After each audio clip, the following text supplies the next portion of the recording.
Alright, you bunch of COPPA twats, cut the shit and listen up.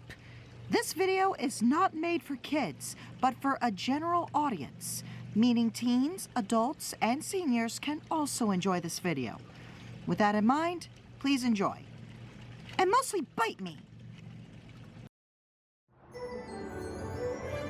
The island of Sodor is the home of the Northwestern Railway.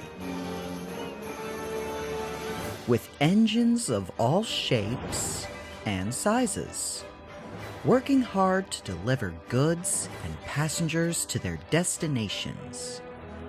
There are branch lines that run along the coast of the island, serving the docks, the fishing villages, and the seaside towns. There are branch lines that run to the farms, quarries, and ancient castles of the island's heartlands. And there is the main line, which runs all the way from Tidmouth on the west coast of the island and over the Vickerstown Bridge in the east, where it continues to the mainland into Barrow-in-Furness and beyond.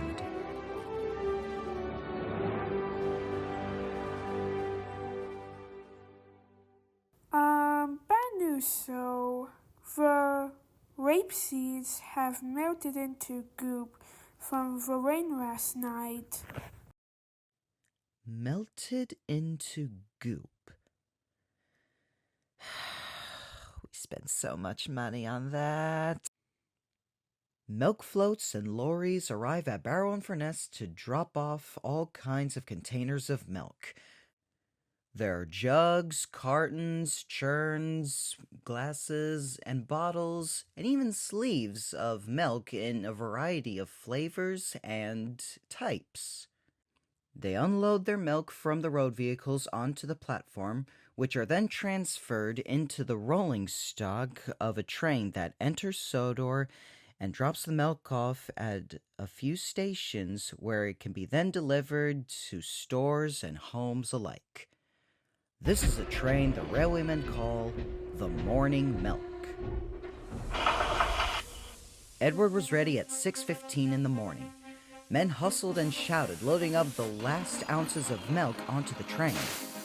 The last store banged, the guard waved his green lantern, and the morning milk was ready for departure.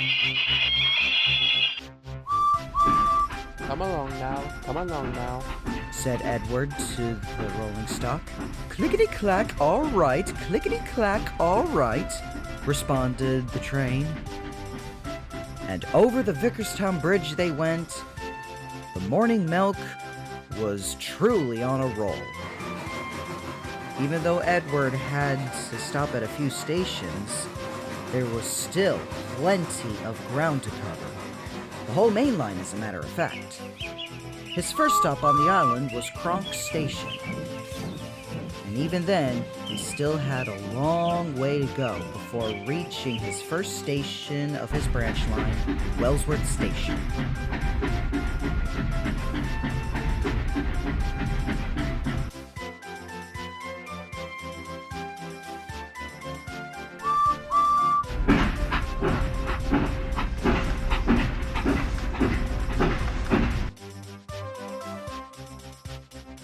Then, at 7:25 in the morning, Edward arrives at Knapford Station, until his final destination at Tidmouth Station, where he then arrives at 7:30.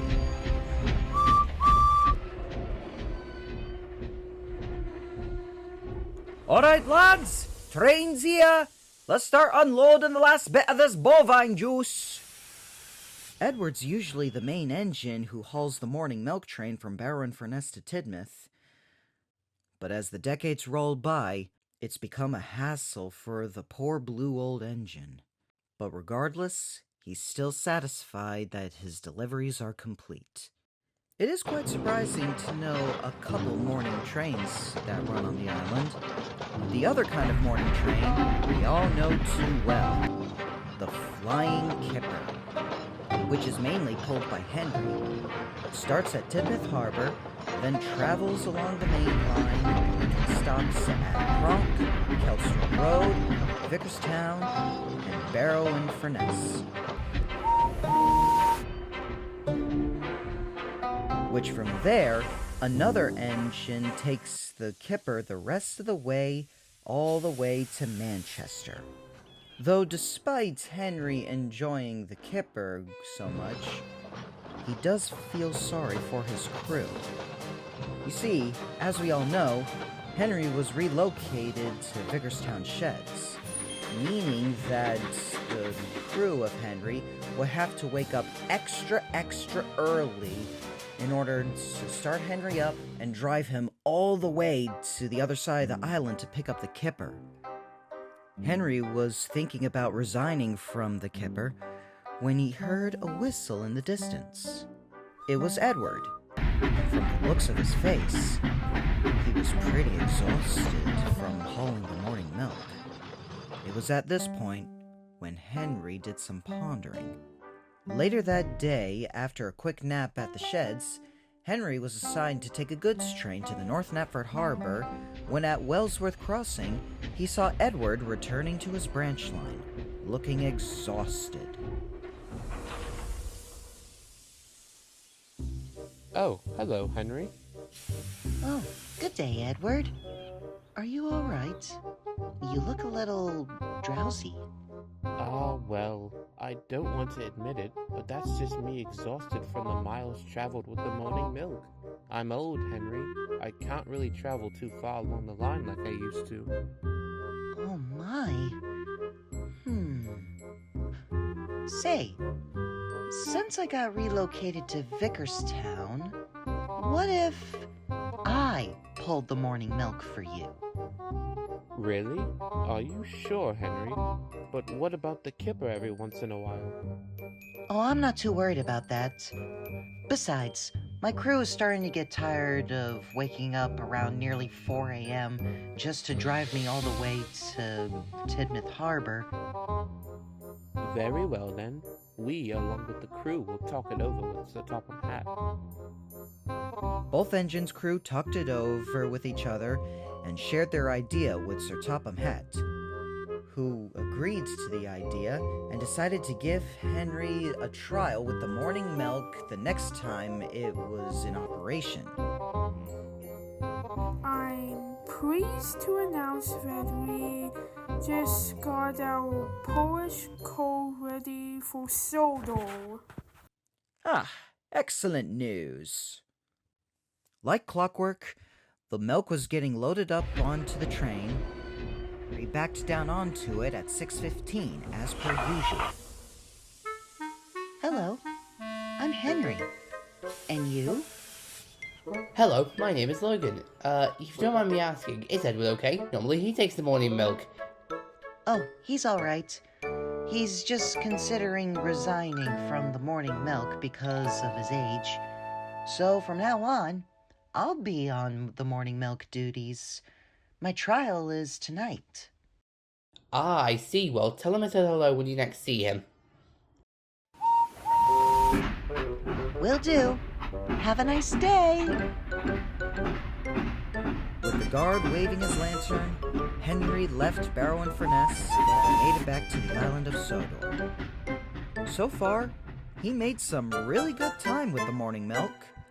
In fact, it was quite fast, and with plenty of time to spare, the guard and his crew stopped Henry at the crest of Gordon's Hill to check the train's vacuum brakes. Once the train was approved for running again, Henry started off once more. A bit too quickly, for an old coupling snapped off, and a brake pipe snapped too. Henry felt the jerk, and his crew looked back in horror to see that the other half of the train was left behind, rolling towards them and gathering speed down the hill. Bother. We lost a fraction of the train. We'll have to come back for the vans. Actually, Henry, the vans are coming to us! Henry! Say less! I'm locking in!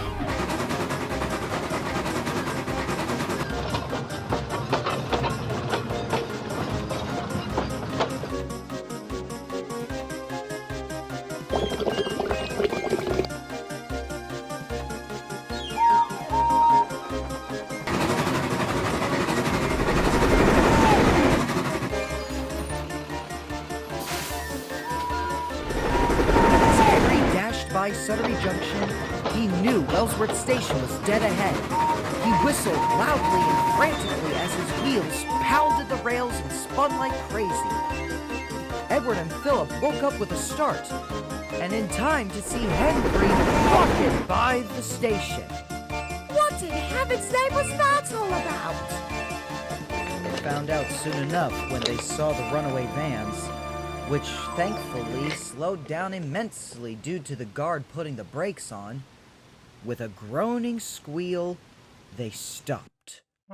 Once the milk was unloaded, they removed the van with a broken coupling from the morning milk and placed it in a siding. Henry was then given permission to reverse back to the platform, collect the remainder of the train, and continue the rest of the way. It was about a minute late when Henry finally arrived at Tidmouth, so Topham Hatt waited anxiously for him. Henry, there you are. About a minute late. Is everything all right? Sorry, sir. We left the crest of Gordon's Hill when a coupling snapped. Then there was an obstruction warning at Wellsworth after the runaway. My sincere apologies about the delay and kerfuffle, sir. It's all right, Henry. There's a first for everything. I'm just glad you're okay. Besides, there's no use crying over spilled milk. And everyone had a good chuckle, with Henry included. Henry was luckily given a second chance for the trial with the morning milk. And as for the Flying Kipper, it's mentioned from 1993 that on occasions when Henry is elsewhere or out of commission, substitute engines were given the Flying Kipper.